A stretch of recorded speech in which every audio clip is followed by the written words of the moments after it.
I don't know if this story resonated with people the way that it resonated with me, but they caught the Pennsylvania convict that escaped and everything. All right, did you already know about this? Okay, so some of y'all didn't, so I'll explain it very quickly. Very, very quickly, I'll try to give you the rundown on what happened. Basically, there was this guy, and you can watch it, they released the footage of this dude escaping prison, right? He escaped prison, okay?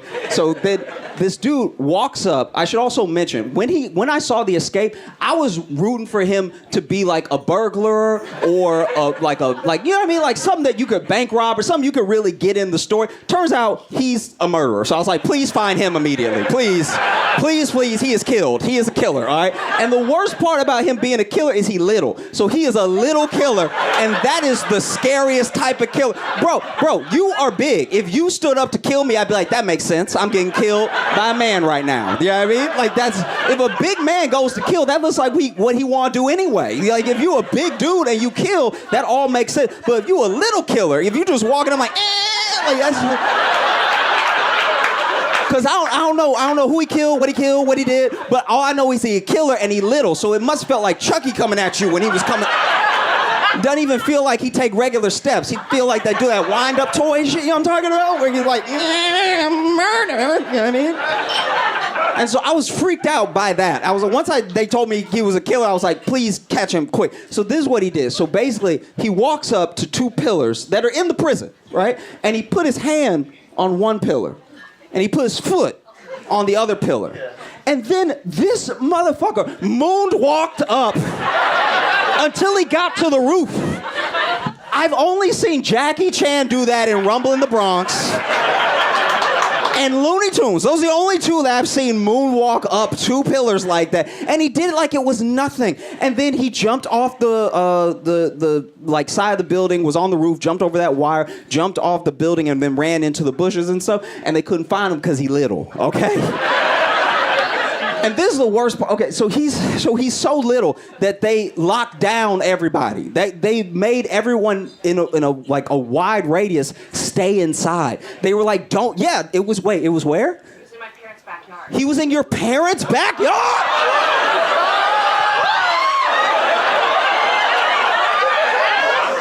Ooh, okay, all right. So I'm gonna tell them the rest of the story, and then I gotta, no, okay. So I'm gonna tell, so then, okay.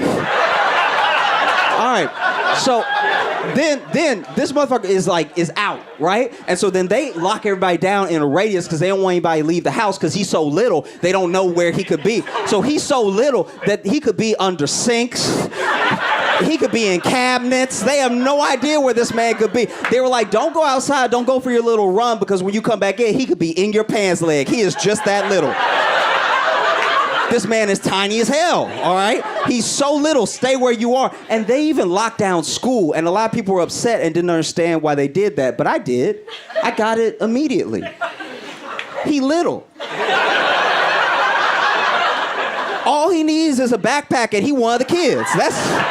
Now he's even harder to find. Is he under a sink? Is he in home economics class? Like, where is it? So then, all right. So then this is as far as I know and what I saw, but I'm going to get a little bit more confirmation in a second. So then the way that they found him was also hilarious because then they found him, right? And they were using this like infrared to track where he could be because they knew he was in the woods. And him being in the woods makes the story even funnier. I'm not gonna lie. Because him being in the woods like a Keebler elf, just like a little murdery, like, you know what I mean? So then they get the infrared. Then they find a pattern that they think is him. Then they release the like manhunt dogs, right? And so I'm not a cop. I don't really know what goes into it, but from what I've heard, this might be bad information. I'm just telling you what I heard, all right? The manhunt dogs aren't like the drug dogs. These dogs only get to go out to do manhunt stuff. So if they not on manhunt, they bored, right? So then they release these dogs. These dogs could not be happier. These dogs were out like, yes! The dogs were, you can see it on dogs' face, this is what we play for! This was the Super Bowl for those dogs, right? They were like, yeah! And so then the dog, one of the dogs caught him, right? And they caught him. Like the dog got him, but got him. Like got him on the head. And the dog biting his whole head is just a testament to how little he is. Like, I'm surprised the dog didn't swallow him. Like, your whole head fit in the dog's mouth like a lion circus act? That's insane. He was in your parents' backyard. So, okay, and for a little while? Or, like, how long was he in? And when he was in the backyard, was he just in between two blades of grass? Like, how did y'all not?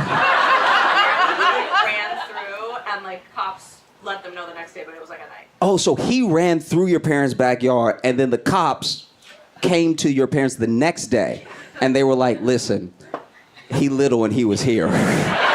Which is not reassuring at all. It's like for a cop to come to your house and be like, this little motherfucker was here. And we still don't know where he is. He could still be here, all right? Check your collar. Check behind your ear. Is he there? This was the littlest manhunt we've ever been on. It was like they were looking for Stuart Little. It was crazy.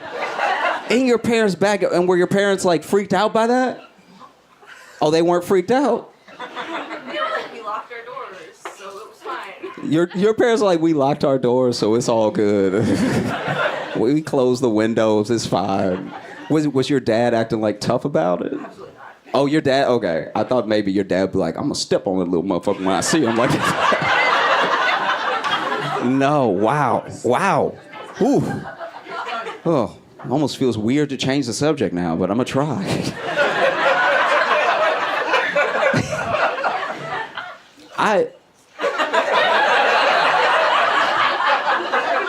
I know. What do I do now? So, look.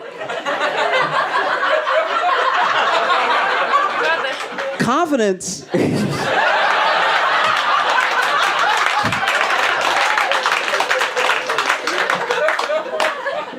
Confidence is not a meritocracy. One of the things that hurts men in their lives more than anything is not having confidence. And some men have so much confidence, and it's like completely unearned.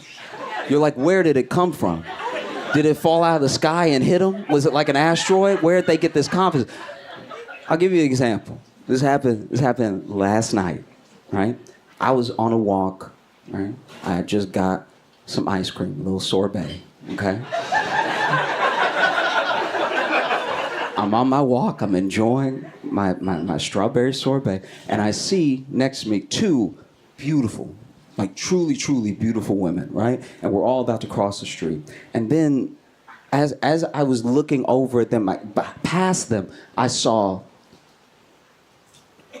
one of the raggiest dudes I've ever seen in my entire life, right? And he was on a bike, but it looked like a city bike, but it looked like it used to be a city bike. You know what I mean?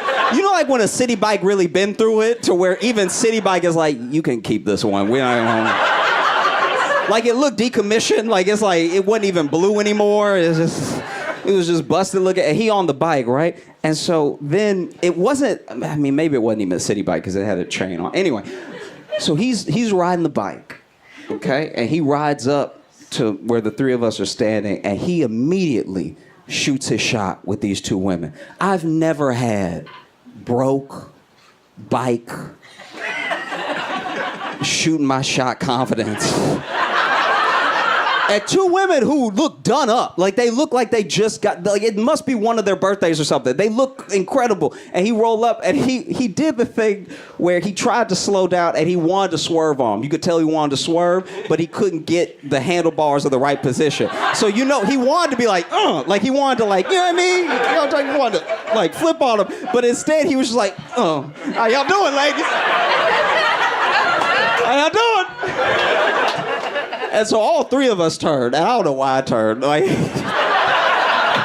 but all three of us turned. Like, and then he just proceeded to lay it on thick. He's like, how you doing? You know, y'all looking good tonight? And it's like, it was one of those things where I was like, where is it coming from? But then I thought to myself, I'm like, the place that misplaced confidence really comes from it's a numbers game.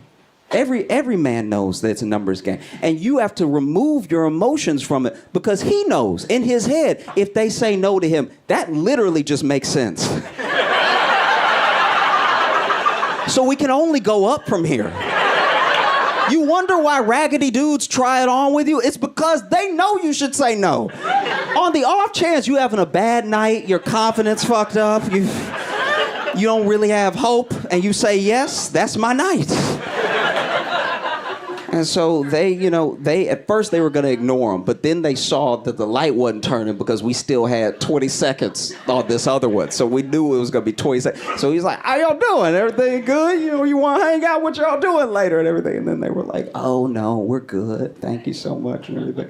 And then he was like, all right, I mean, you missing out when you're not hanging out with Leroy. He said his name in the third person. Like, that's the confidence. Anyway, so then he's like, you're missing out if you're not out with Leroy. And then he went to like start up again, and you could tell you want to do the like when you're on a bike and you try to really get one going so you get high on it so you can really come down. So he tried to get high on it, and right then the chain broke, and so the chain broke on the bike, and then he just, without saying a word, just sort of got off the bike and started walking the bike away. He was like, all right, y'all missing out, but all right.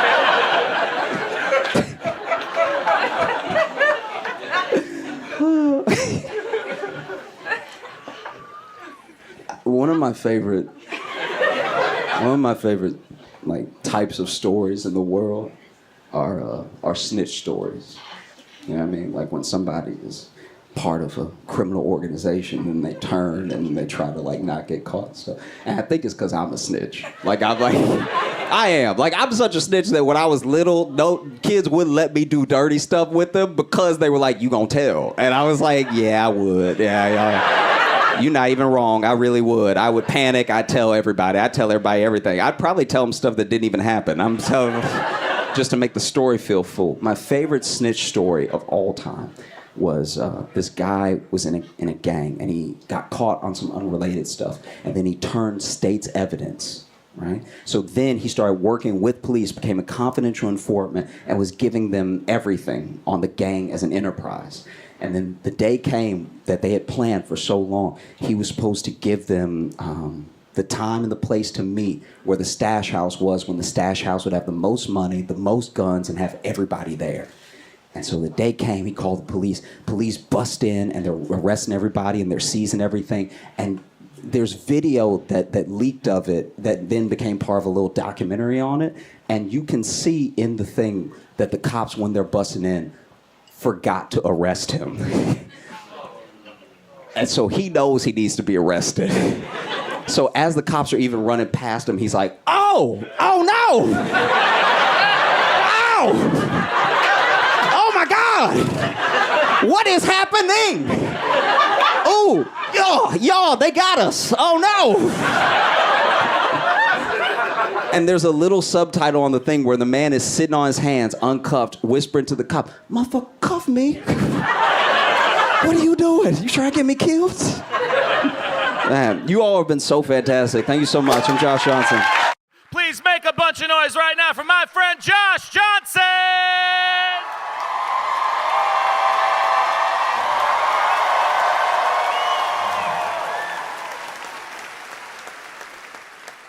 I watch a lot of true crime documentaries and series and stuff, and I like to watch the ones that, as best as possible, don't involve murder, because genuinely I'll be like, oh, this is wild, but this is also very sad. So I like the ones where it's like a robbery. You know what I mean? I like when it's like a huge drug bust, something you can really sink your teeth into without being like, oh, there is a family to be sad for. You know what I mean? And what I love is the process of when the person is sure they're not going to talk. You know what I mean? They'll bring somebody in, and when the person gets brought in, some people really hang tough. Some people, door slams behind them. I've never been to jail, but I hear the doors are heavy. Door slams behind them. They actually get more tough. They sit in an interrogation like, what? I'm not gonna tell you nothing. You want something out of me? You got the wrong one. Okay? And then there's other people, that door slams, and as soon as it slams, they're like, listen, I wasn't there, all right? It was Robert. It was Terry, Robert, and Terry. It was their plan anyway. If anything, I'm an innocent bystander. I was just in the car. Y'all know when y'all arrested us, I was in the back seat. That's for a reason. I wasn't even the getaway driver. I thought we were going to McDonald's. Like, just, there are some people who snitch so fast. Even the police can't write it down fast enough. Police are like, well, we got it on tape too, but yeah, this is too fast for the shorthand. Imagine you snitch so fast you make a cop go, hold on.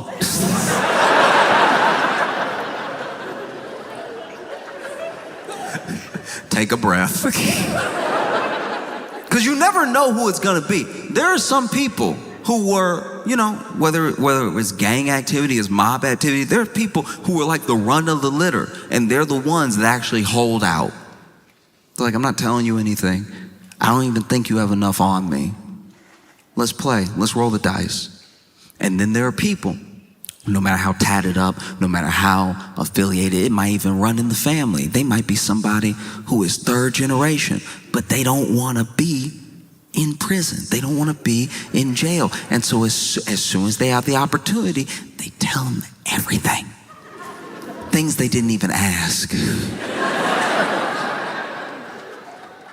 You see a lot of it, you know? Then you have people who at first don't tell. Then they're ready to talk after like a couple years. You know what I mean? After a couple years, you know, have enough mold on your sandwich that you're like, it's really not worth it. Like, nobody coming to visit me. Like, no. That's what makes me wonder what must be going through Ghislaine Maxwell's mind. You know what I mean?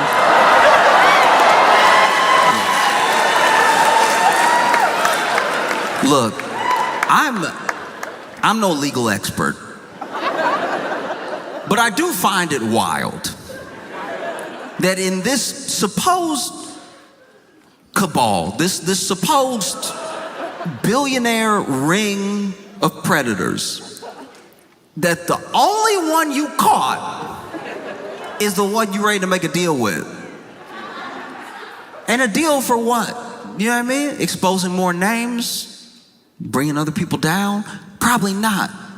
Probably just being bribed to not say the president's name. You know? And look, I could be wrong. I don't think I am. Because you've already seen Trump float the idea of pardoning Ghislaine Maxwell. We even know from old tapes they thought about pardoning her way back when she got sentenced, you know? And yeah, no, I agree. I'm not a fan of it. She's not here. I'm not a fan. The boo.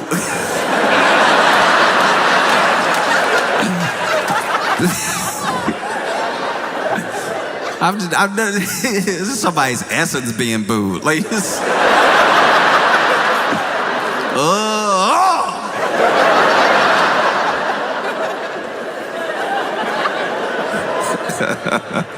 no, it is genuinely insane what's happening because, you know, Trump floated the pardon. He even was asked by the press if he would pardon Ghislaine Maxwell, and he goes, look, I could, but let's not talk about it right now. What an insane thing to say. You got asked a yes or no question, and you somehow answered worse than yes or no.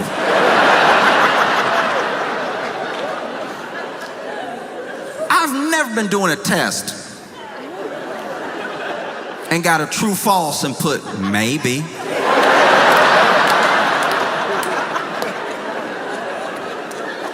I don't know, you the teacher, you tell me.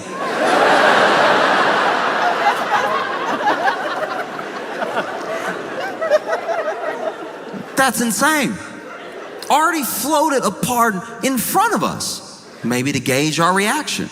Maybe if there's not enough outrage, the pardon will go ahead. And then DOJ goes, have a conversation with Ghislaine Maxwell. And already, I think it was today, just today, She's been moved from the prison and she was in to a minimum security facility somewhere else.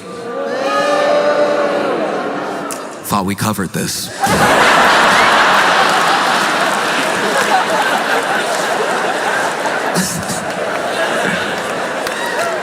I too hope she can feel your booze. I hope booze work like laxatives, you know. Ghislaine Maxwell just sitting in jail right now. You know, booze don't travel that fast, and so it comes in waves out of nowhere. She's having a conversation. Oh yeah, Trump and Epstein were there. Ooh. That's my hope. No idea if that's the case. But, you know, you see this sort of thing happening. It feels insane. It feels insane to watch in real time. This is the only person, the one person that got caught, the one person that's being held accountable. And everybody's so obsessed with like the idea of a list or more people or whoever they want to be on the list being on the list that they forget that there were real people that deserve justice. And the idea that the only person that we've so far got might go free is unacceptable, you know? Because you see Trump floating, pardoning Ghislaine Maxwell, and I can't imagine what it must be like to be a Trump aide. Like your nose must bleed every day. It's like, yeah, I'm thinking of pardoning Ghislaine Maxwell, and the aide is like, what? I asked you what you want for breakfast.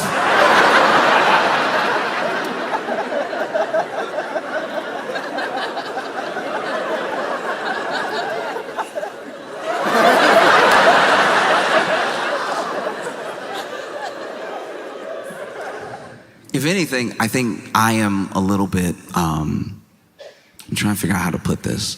I feel sorry for my friends who didn't see it coming because they still believed in like a system and they still believed in like laws and they believed that jail existed for like a reason, you know?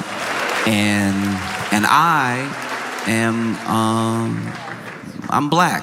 So I kind of saw a good portion of this coming. It's like, anyone who's genuinely shocked that Ghislaine Maxwell might get a pardon and that she's already been moved to a minimum security prison after being convicted, but then talking to the DOJ under like new light. Anyone who's surprised by that has never watched the first 48 before. And they think that people aren't going to see through it. You know, this is a lot like when you're in school and you didn't do your homework, but you remembered there was homework right as the teacher says, pass up the homework. And so you fighting. You've never worked a pencil harder. You fighting to get words on a page. It doesn't even make sense what you're saying. It's you going over the whole scarlet letter as fast as you can. And then you pass it up. Teacher collects all the papers and you think, maybe I got away with it. All we had to do was 300 words summarized in the last chapter of Scarlet Letter. I think I did it, pulled it off. Felt like 300, might have been 290.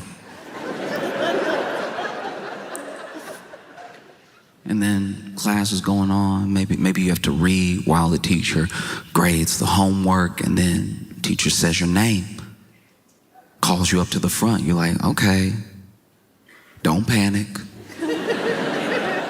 Maybe I did a good job so fast she's impressed. That's a possibility.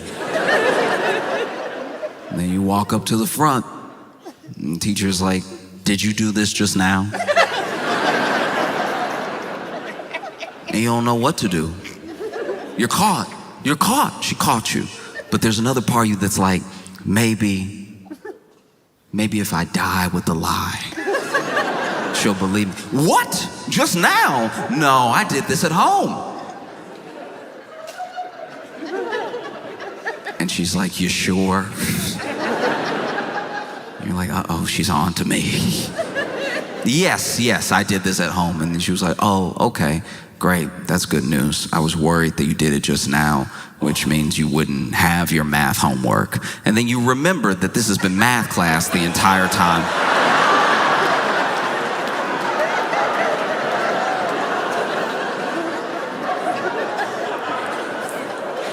That at least feels like what Trump is going through.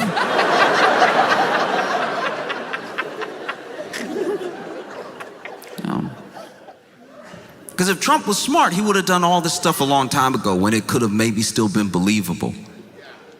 But now, everybody sees through it. Oh, it's crazy. It's so crazy. And then, on top of that, this is already insane enough. Already, there's so many ties to Donald Trump, Ghislaine Maxwell, Jeffrey Epstein, that even a pardon just feels like it would be happening in our faces, right? There's no misunderstanding about the conflict of interest. There's no misunderstanding about what her role is if she does testify in front of Congress or whoever. And there's no misunderstanding about what the quid pro quo is between the two of them. You know what I mean? And even in that moment, on top of all that, Donald Trump floats pardoning Diddy. And it's like, that one doesn't even have anything to do with you. I don't think. Don't you have enough to deal with? That's crazy.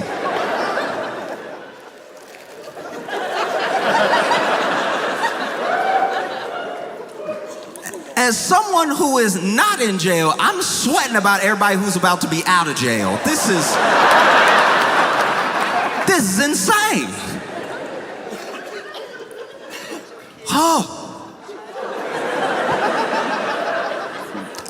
So then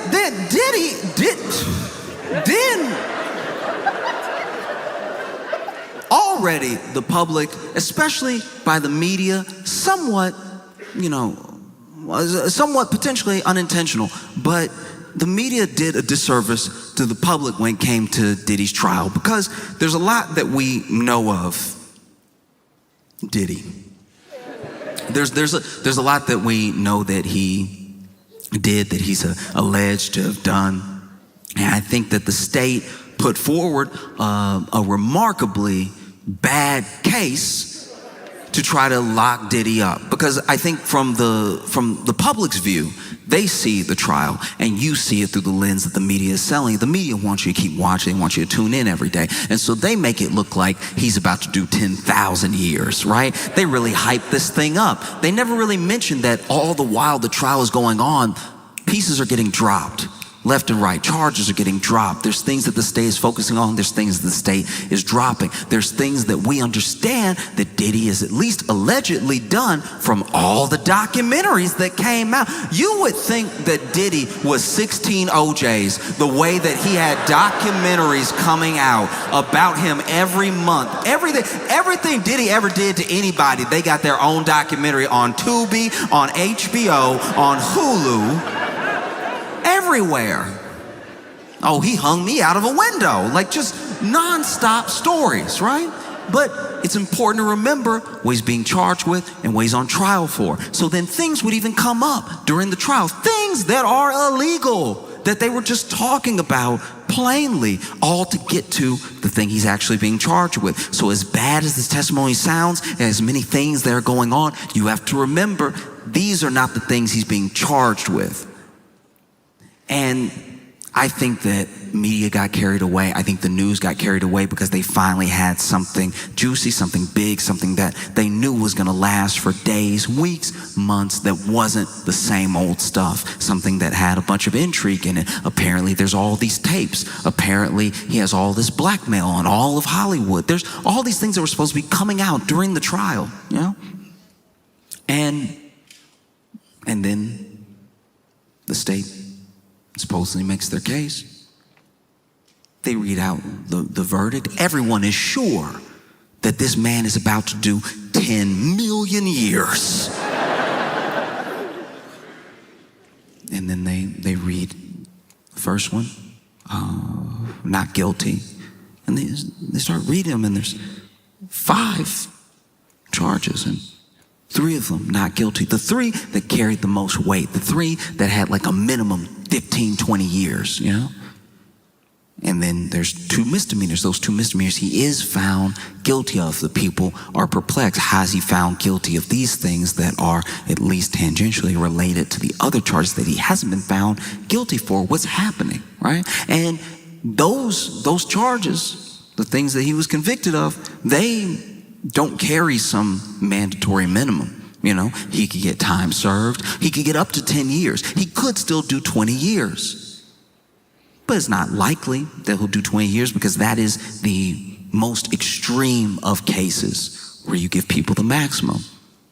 And I even rewatched a little bit of the reading of the verdict, and I just thought to myself, could get time served.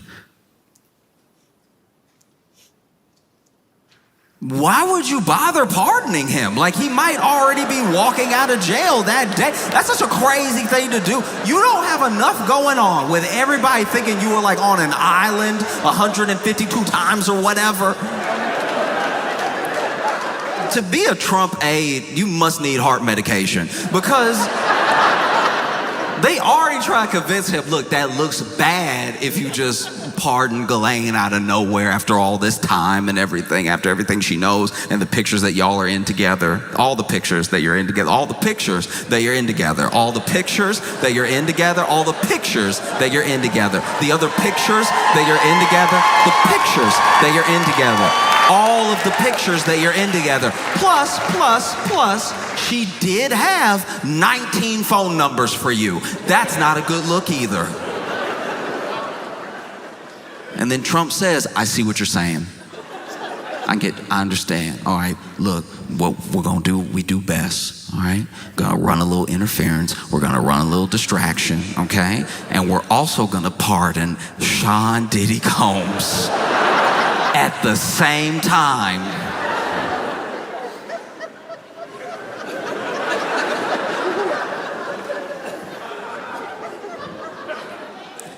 Karen, press secretary, must be fighting demons. I can't imagine. Look, everyone, whether it's Kellyanne Conway, it's Sean Spicer, anyone who has had to represent the Trump administration, go out to the press and answer questions. Look, I understand they chose that job. I understand that they chose to be there. But to a degree, you do have to wonder what the conversation is like before they go out. When they get handed a binder, and at the last second, one of the aides says, and he gonna pardon Diddy. So,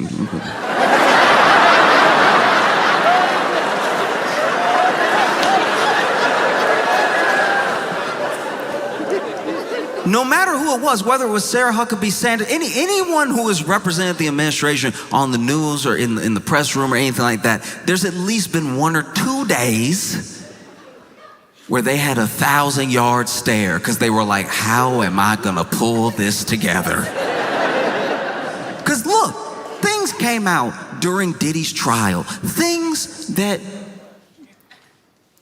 made you think, of course, this jury is gonna find this man guilty. They have to. Look at everything that they've heard, but you gotta remember the things he was on trial for and the things that they heard didn't always line up. There was one day of testimony that truly blew me away in that case, and that's hard to say because plenty of those days were rough to listen to. But there is one day in particular that has stuck with me in a different way than the other days. It was the day that Kid Cudi testified. Now, famously, Still somehow allegedly.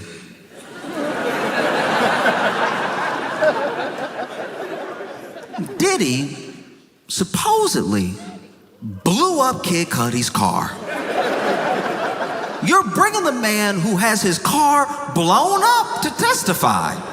You would think that that'd be one of the charges.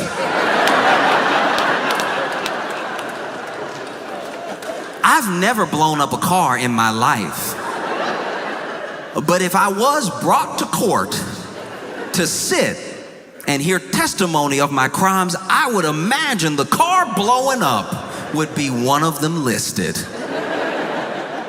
Anyway, they bring in Kid Cudi. Kid Cudi's testifying about the timeline when he dated Cassie, things that happened between him and Diddy. And then he describes a day that is truly harrowing. Kid Cudi is testifying that while he was gone, he was actually, I believe, spending some time with Cassie, that Diddy hears about the relationship, is very upset about it, and Diddy went to and broke into Kid Cudi's house, right?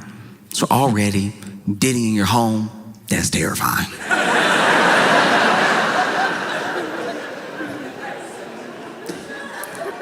Diddy in your home is the devil's version of Elf on the Shelf.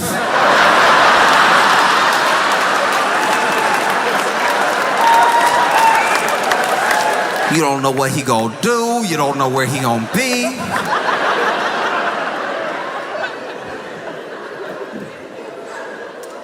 Oof. So Diddy was in his home. Now, I'm a little fuzzy on this part, but apparently, I believe at least, that it was Diddy's assistant that called Kid Cudi to let him know, hey, okay, ooh, how do I tell you this? There's no good way. Diddy in your house. He is all up in your house. I mean, I drove him. He made me. He's like, where you live? And I was like, and we went over to your house. And so he's in your house. I'm not now, I'm outside. You know, he told me to wait here. I don't know what he gonna do. And so, you know, Kid Cudi rushes home. And not only is he rushing home, he actually, this is at least as I understand it, must have Diddy's number because they had a conversation. And he was like, yo, you in my house? You in my house? Bass in voice, ready to beat somebody down. You in my house? And apparently, Diddy very calmly said, yeah.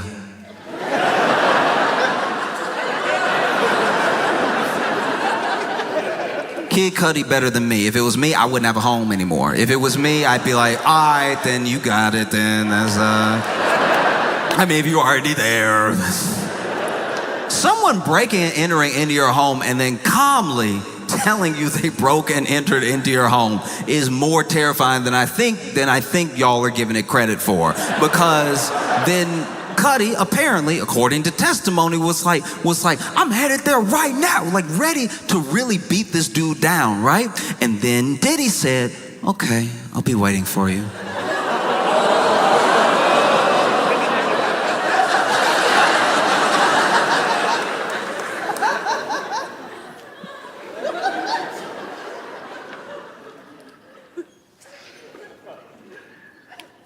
I wasn't in court.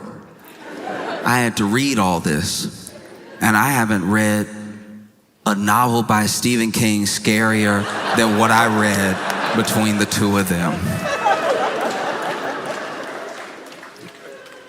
Kid Cudi gets home, Diddy's gone.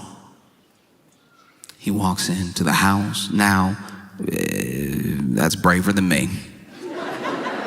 I would assume he's already planted a bomb somewhere. But Kid Cudi walks into the house, is looking around, assessing the damage, and while Diddy was there, he put Kid Cudi's dog in the bathroom, then opened all his Christmas presents and left. That is so insane. we are dealing with pure evil. That is so insane. Open all his Christmas presents.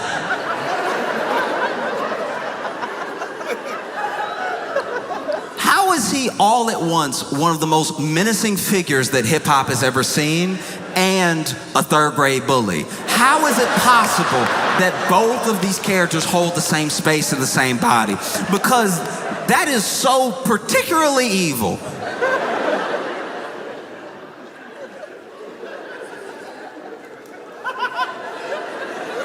He said, I walked over, Christmas presents unwrapped. I opened the bathroom door, my dog confused.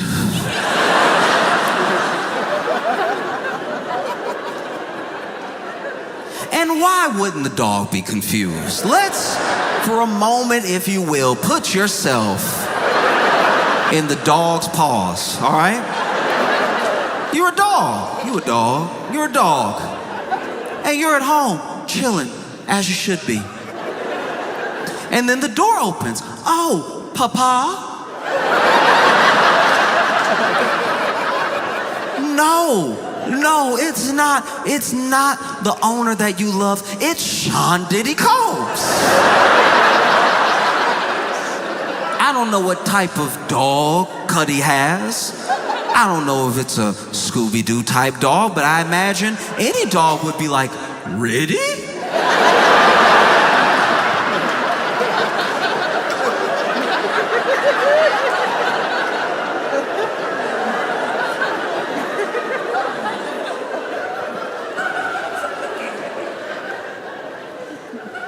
And then Diddy walks over to you confidently, like he knows you. And then he puts you in the bathroom and you're like, okay, I guess that's the best possible outcome.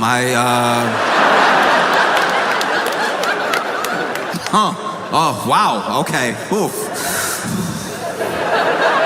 I thought something way worse was gonna happen. I'm not gonna lie to you.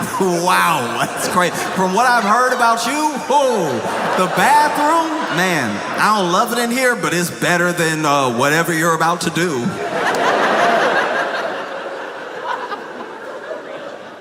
And then Sean Diddy Combs opens all the Christmas presents and goes, well, my work is done here, and exits. This is how evil what he did is. He already messed up the call to the police. Because now you're going to call the police and have to explain to the police that the only thing that Diddy stole from you was wonder.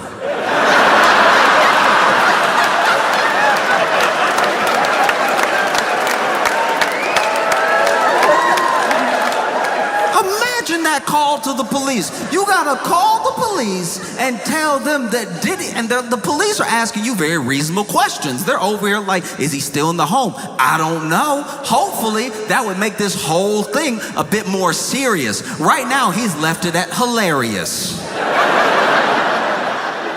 which is a sick thing to do.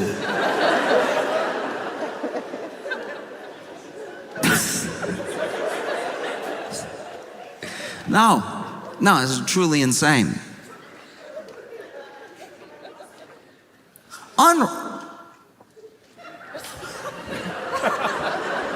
Not even destroyed, unwrapped.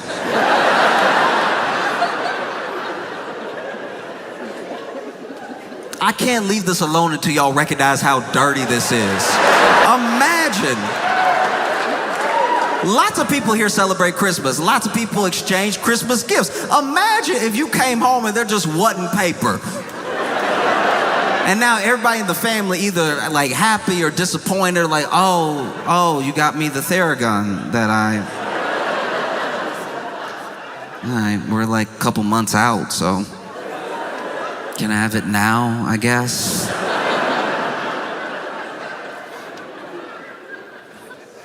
Truly an evil man. And Trump is floating, pardoning Diddy. Even before, this is what's odd, even before this Epstein stuff popped up, Trump had floated the idea of pardoning Diddy mid-trial. And I was like, I didn't know they went together like that. That's weird. Imagine being a white man in your 80s and your favorite rapper is Diddy.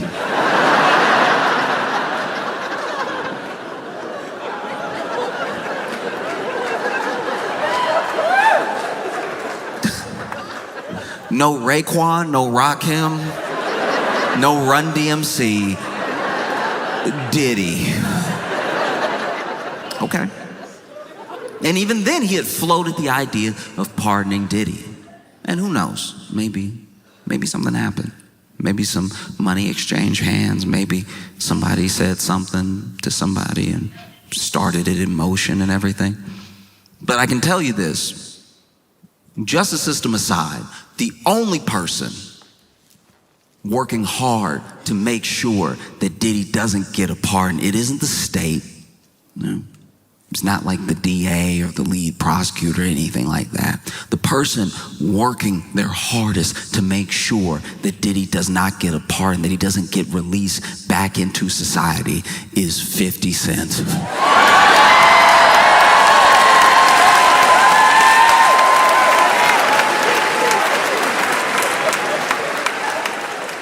50 Cent was so excited when Diddy was arrested. There's a video. You could watch the video. It's about 8 seconds long, but it's very, very funny. And it is 50 Cent laughing in the car when I guess he heard the news that Diddy had been arrested. And this man is chuckling.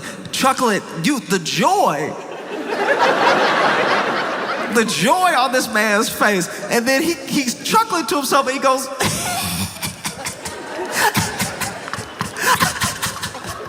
he gonna spend Christmas in jail.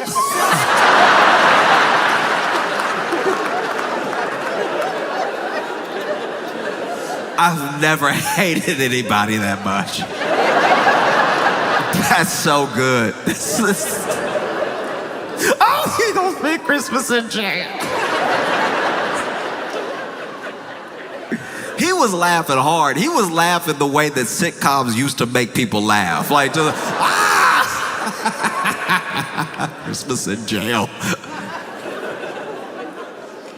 And so when 50 Cent heard that Donald Trump was floating pardon for Diddy, he went to work. He did what he does best. He trolled. 50 Cent just started posting everything bad that Diddy ever said about Donald Trump and tagging Donald Trump.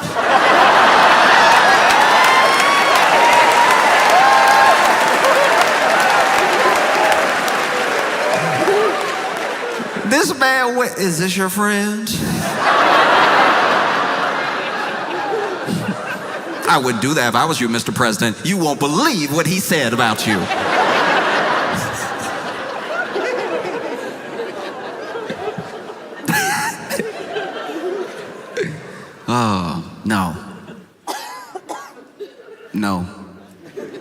No, Donald Trump, this is not one of your African Americans, okay?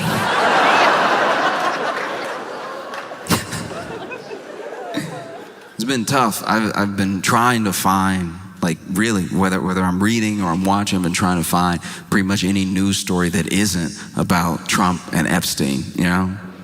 And I came across one that genuinely shocked me in Florida. They,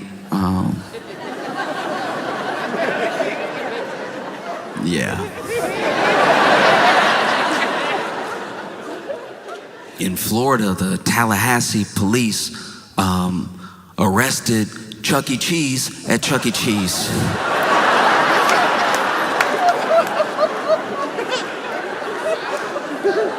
Apparently, Chucky had done some wire fraud.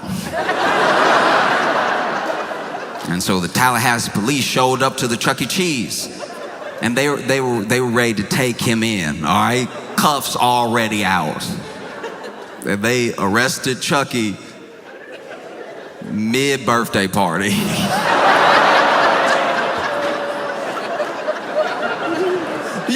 couldn't wait an hour and a half? You know where he is. It's not like he gonna get far in the costume. They arrested Chucky.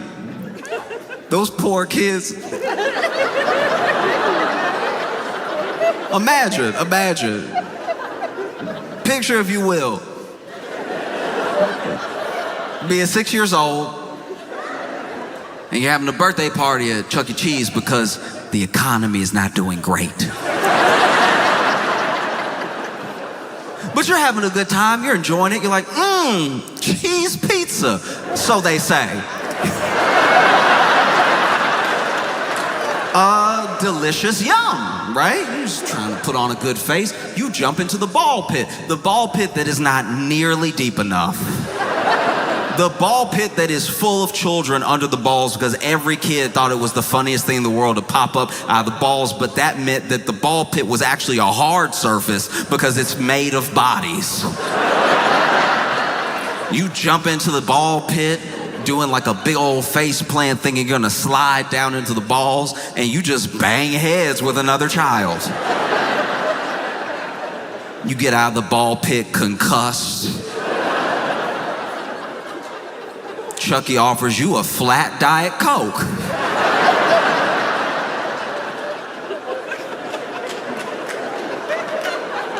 Look, there's a hierarchy to costumed mascots. Now, the most athletic are gonna go to teams. You ever been to a sports game and you see their mascot stretches before, they doing wild moves like,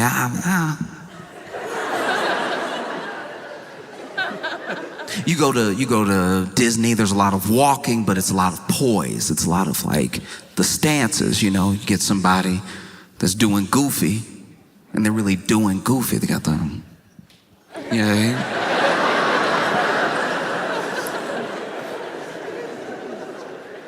Chucky.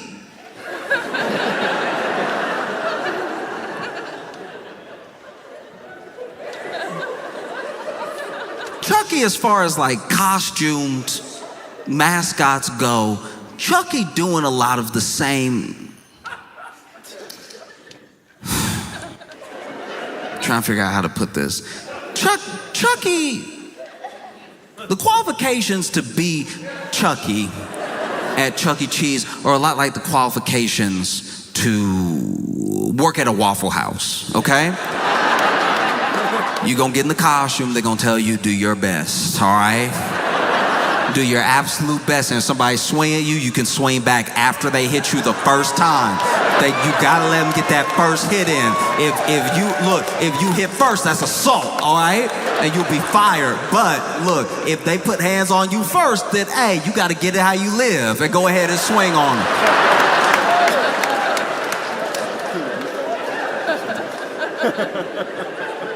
So imagine you're surprised when at your 6th-year birthday party, you're celebrating 6 years on this planet, and it hasn't been a great 6.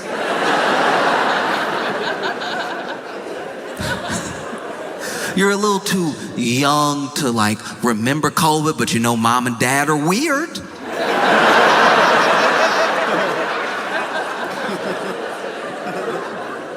You clapping with your friends.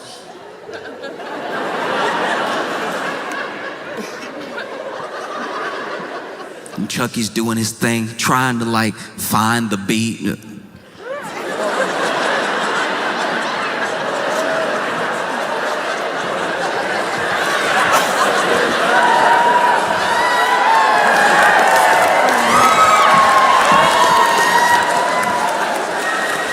And you're like, I think he doing something. I can't tell. And then the Tallahassee police walk in. And they cuff Chucky right there in front of you for wire fraud.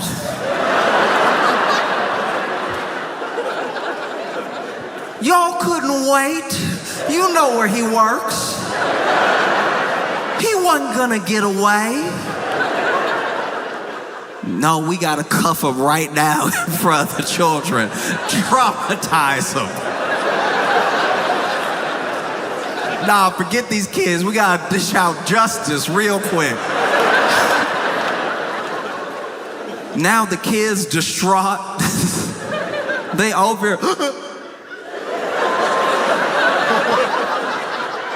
You know that? Okay, all right.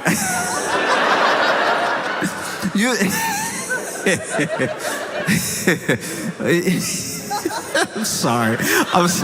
It's funny because it's like I can see the kids being like, what'd he do?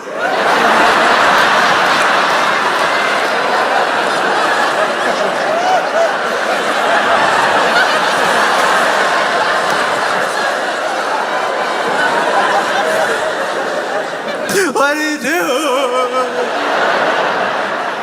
You know that rumble in the throat when you really cry? There's a certain way you can cry when you're 6 that you never cry again. Like, this is like honestly, a 6-year-old will drop an ice cream and they'll be like,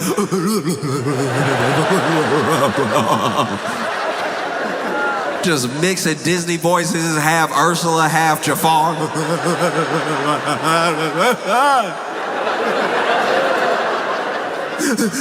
What'd he do?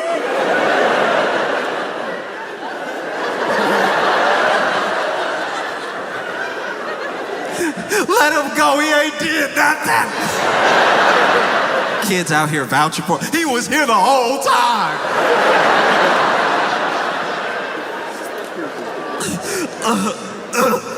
Cause you know that. You know, like when a kid cry long enough, they start coughing. When a kid get real upset and they full of mediocre pizza.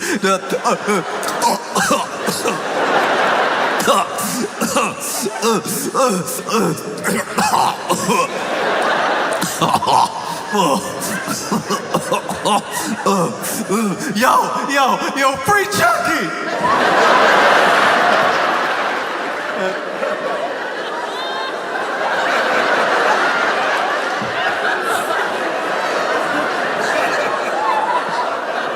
Yo, free Chucky! Oh. Now you getting arrested at Chuck E. Cheese, they perp walking you slow just to embarrass you. Y'all really couldn't wait till he got out the costume too, cause you know he can't walk fast with those feet. He still got the costume feet on and everything. So now they over here.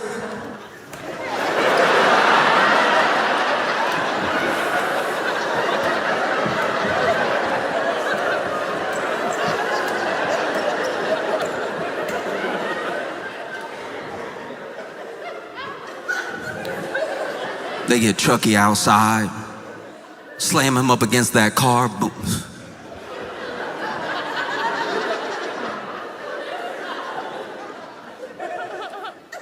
Patting Chucky down. Why you need to pat Chucky down? That would be wild though if Chucky had like a full-on Glock on him. Like that would be crazy. If Chucky he doesn't care where he is. He could be at Chuck E. Cheese, he could be in the streets, he keep that thing on him.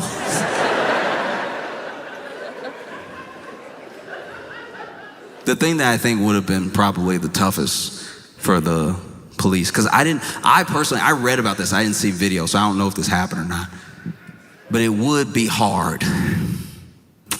It'd be very difficult to, you know, open up that car door, and when they walked him out, they did it in full costume, like the head was still on. Like,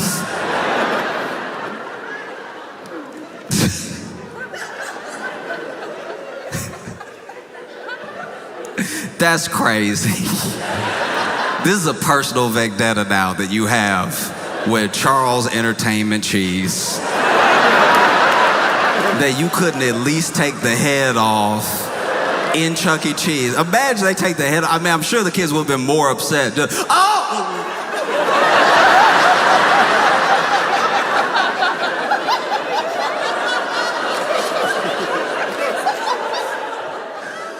Black!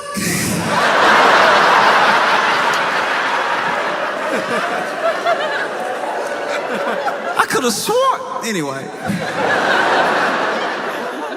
Look, there's not full video that I saw. This is all what I've read, but it's gonna be hard to put your hand on the back of Chucky's head and get him in the car without it looking like police brutality.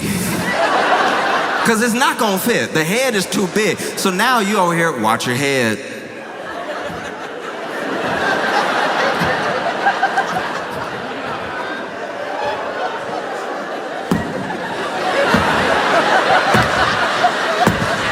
Kids at the glass of the door. You know how Chuck E. Cheese built. They at the glass like, no, no. They beating up Chucky. Police like, no, I'm not. I'm trying to get the head in. No, he won't fit. He can't even feel it like that. No, don't do that. Everybody start recording. Look what they doing to Chucky, y'all.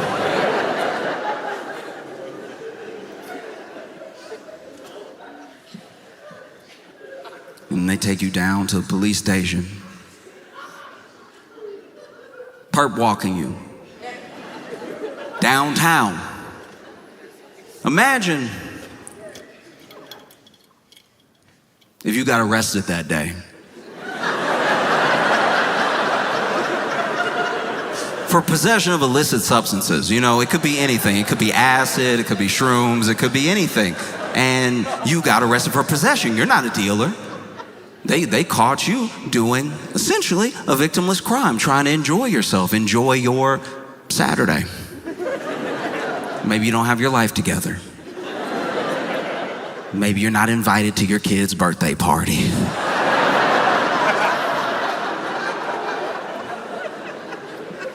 As you get arrested, you're sitting downtown, waiting to be processed, and then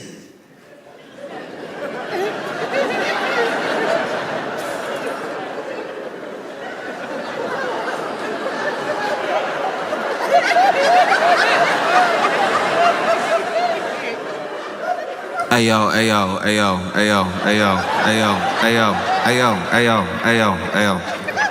I know I got a right to remain silent. I know this may hurt me in court. But did a giant mouse just walk through here fully arrested? Oh, thank goodness. I thought I was still very high from drugs.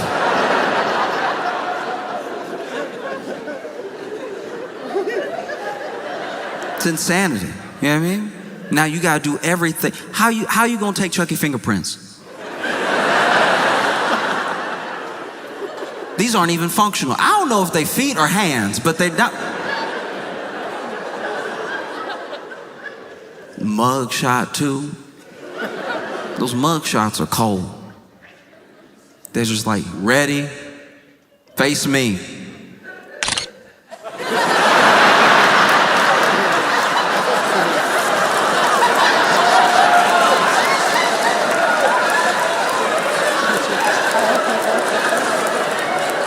Turn.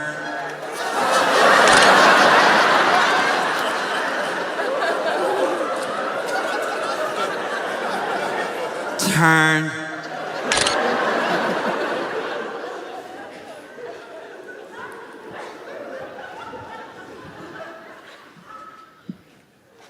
No. Now you gotta sit in holding. Imagine all you did was get a little drunk.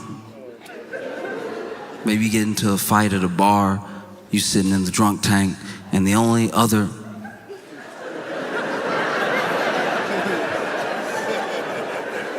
is Chucky a person? Nobody else in there but you and Chuck E. Cheese. And whether it's jail or a birthday, they never really gave, at least that I know of, Chucky a voice. Chucky was always silent. At every birthday party I had at Chuck E. Cheese, Chucky was silent. You know, do the...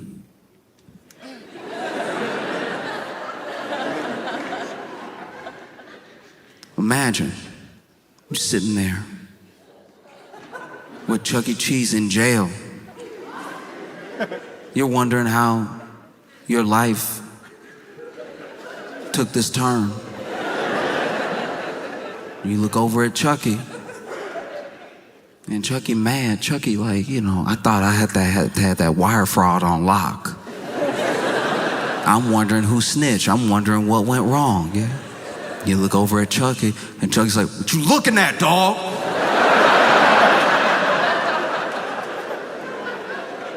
You got a problem? But all you see is...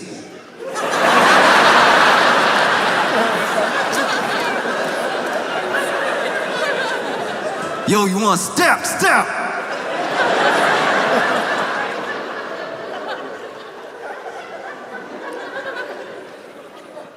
I'm just saying that in this like kangaroo circus of a court and justice system where we know the government is playing in our face, playing with really dangerous people who have done terrible things. If you're gonna pardon Ghislaine Maxwell, if you're gonna pardon Diddy, then at least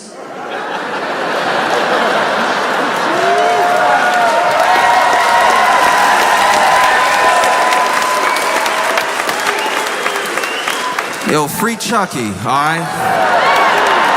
Denver, y'all been phenomenal. Thank you so much. I appreciate y'all.